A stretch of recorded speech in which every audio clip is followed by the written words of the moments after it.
اس کو ہٹ کیا تو آپ کے لیے بہت سیریس کانسیکوینسز ہوں گے.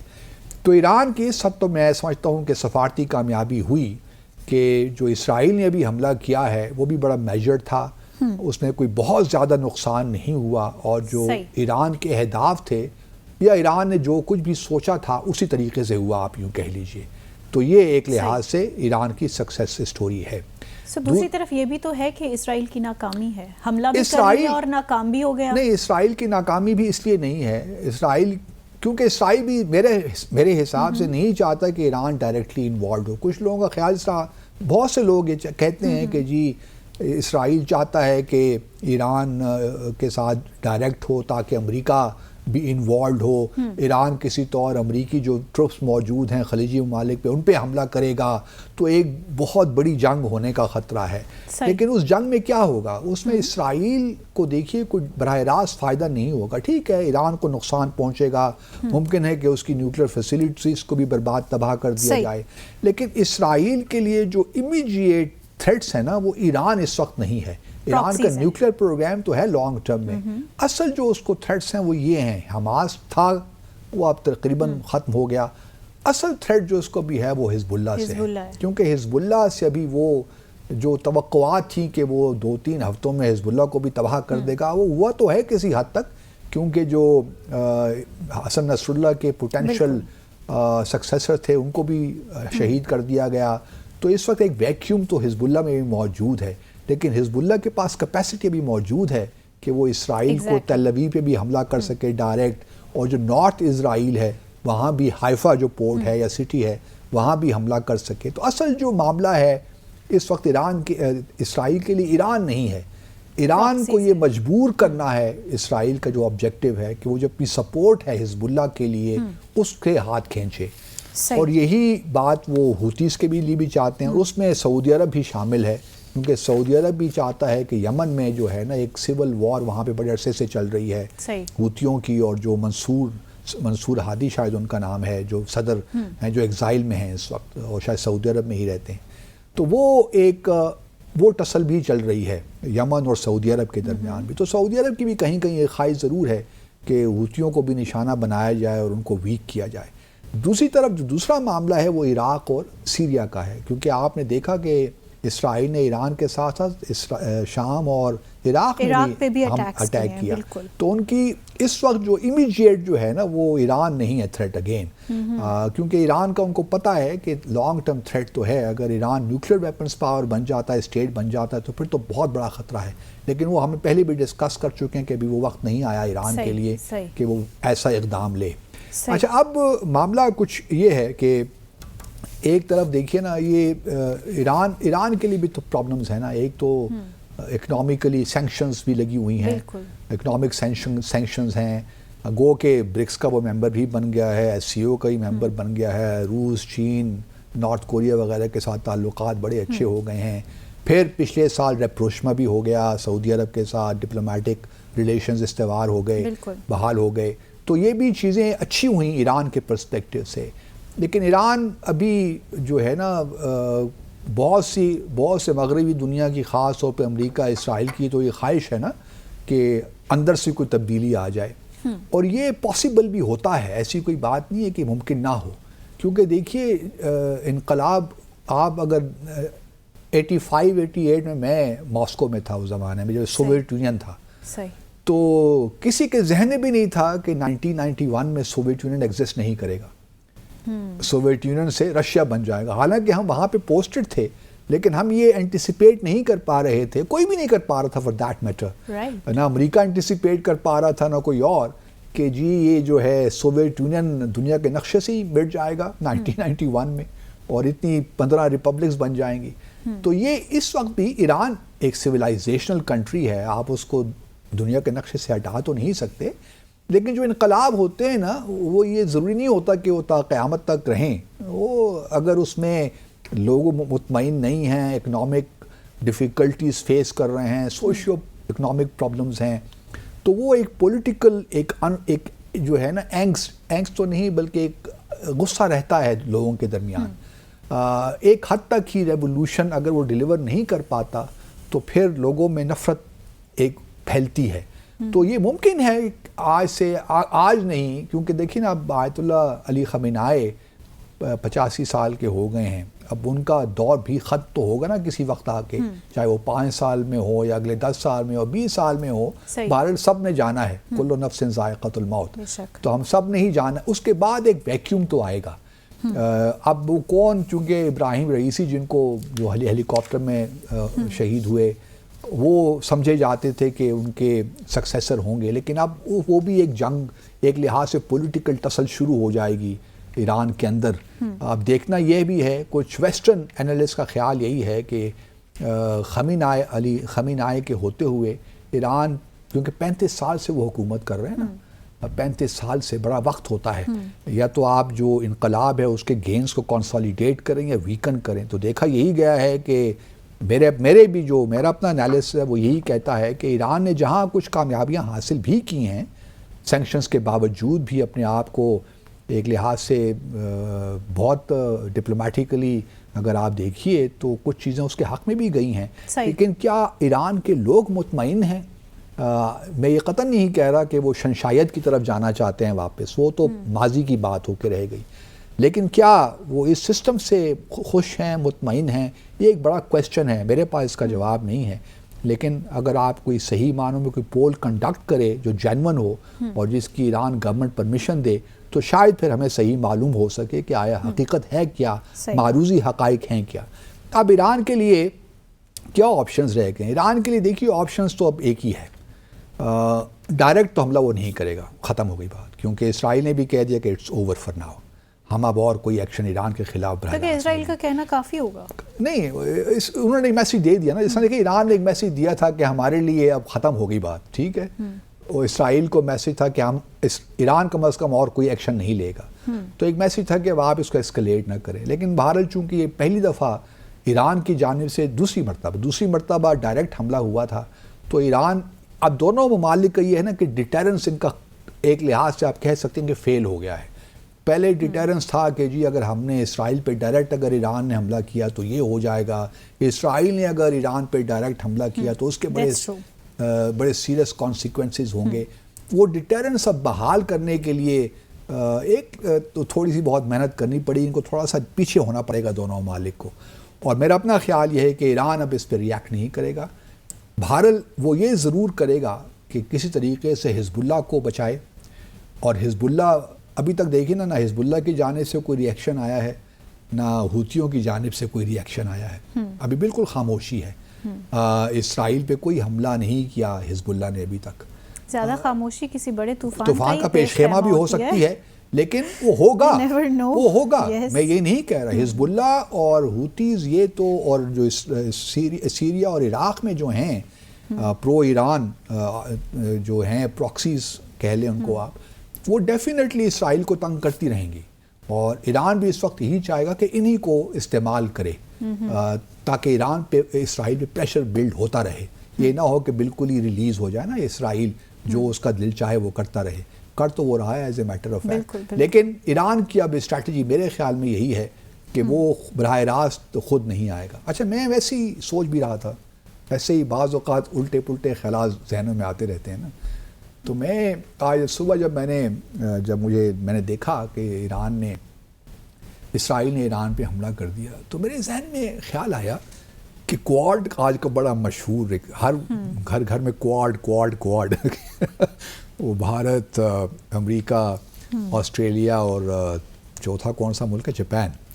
تو ان کا ایک جو ہے چار فریقی آپ کہہ لیجیے معاہدہ ہے ایشیا پیسیفک میں چائنا کے خلاف. تو میرے ذہن میں ایک خیال آیا کہ ایک کوارڈ اور بھی ہونا چاہیے. ہاں ایک کوارڈ اور، اس کی بڑی اشد ضرورت ہے، لیکن اس کے ساتھ بڑے ifs اینڈ بٹس ہیں. لیکن سوچنے میں تو کوئی حرج نہیں ہے نا، سوچ کی جو اڑان ہوتی ہے وہ بہت دور تک جاتی ہے، اور diplomacy is the art of the possible. اس کے ممالک کون سے ہوں گے؟ دیکھیے میرا پاکستان اگر اس کو لیڈ کرے نا کس طریقے سے، تو کیونکہ ہم نیوکلیر ویپنز اسٹیٹ ہیں، صحیح، پاکستان، بنگلہ دیش، اب آپ کہیں گی جو اگلے دو میں نام لے رہا ہوں گے تو نان اسٹارٹر ہیں، یہ کس طرح ممکن ہے دنیا میں، ایران اور سعودی عربیہ.